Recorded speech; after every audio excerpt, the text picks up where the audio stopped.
안녕하십니까. 다이어트 지식 포커스. 오늘의 포커스는 1953년 7월 27일 오전 10시 판문점에선 정전협정이 체결됩니다.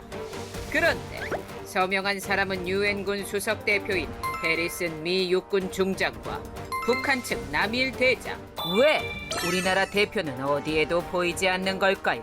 정전협정 체결 막전 막후, 그 진실 속으로 출발합니다.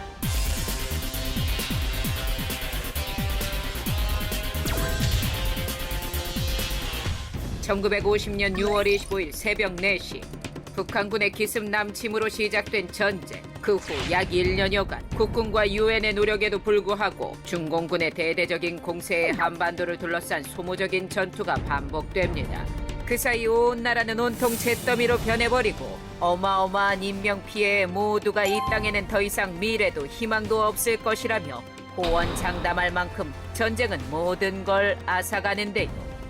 그 사이 전력이 바닥난 북한군과 중공군은 더 이상 무력을 통해 전쟁 목표를 달성하는 것이 불가능하다는 걸 깨닫게 됩니다. 급기야 1951년 6월 24일 유엔 주재 소련대사 야곱 말리크는 라디오 연설을 통해 휴전을 제의하는데요. 이후 한반도에 본격적으로 정전협정에 대한 이야기가 시작됩니다.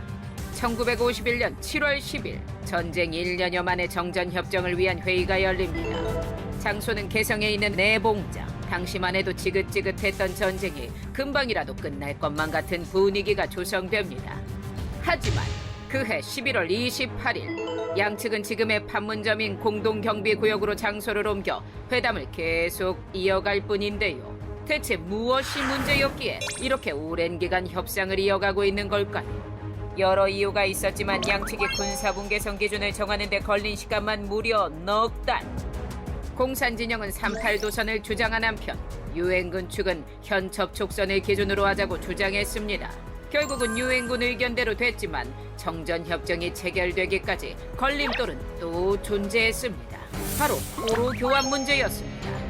그런데 이 문제는 의외로 쉽게 풀리는 계기가 마련됩니다.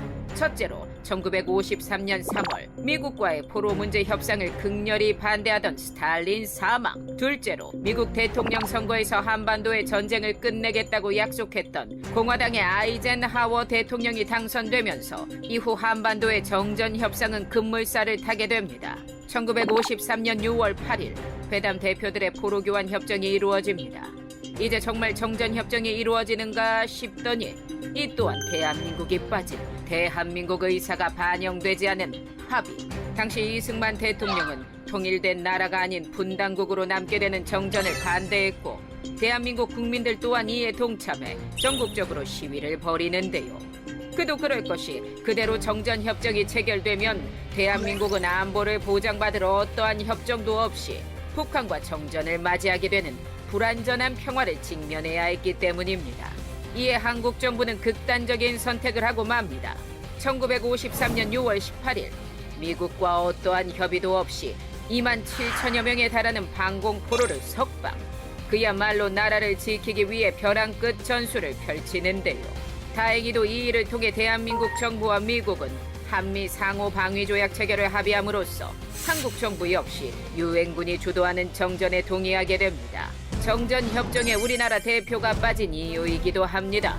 이로써 7월 27일 오전 10시 왼쪽 테이블에는 유엔국 수석대표인 윌리엄 해리슨 중장이, 오른쪽 테이블에는 북한군 수석대표인 남일 대장이 2년 전 첫 회담 때처럼 인사 한마디도 없이 각자의 자리에 앉아 정전협정 문서에 서명을 합니다. 드디어 전쟁의 중단을 알리는 평화의 날이 찾아왔는데요. 수석 대표들이 서명한 후 유엔군 총사령관인 클라크 미국 육군 대장은 몬산에서 오후 1시에, 북한의 김일성이 평양에서 오후 10시에 서명했습니다. 그리고 다음 날인 오전 9시 30분에 펑더화이가 개성에서 서명을 함으로써 한반도의 기나긴 총성이 멎었습니다. 1950년 6월 25일 새벽 4시 북한군의 침공으로 전쟁이 시작된 지 3년 1개월 2일 만이었습니다. 세계 역사상 가장 길었던 정전회담. 하지만 그 결과로 얻게 된 건 불완전한 평화. 한반도를 피로 물들인 전쟁의 비극은 멎었지만 우리는 여전히 끝나지 않은 길고 긴 정전 협정을 이어가고 있음을 잊지 말아야 할 것입니다.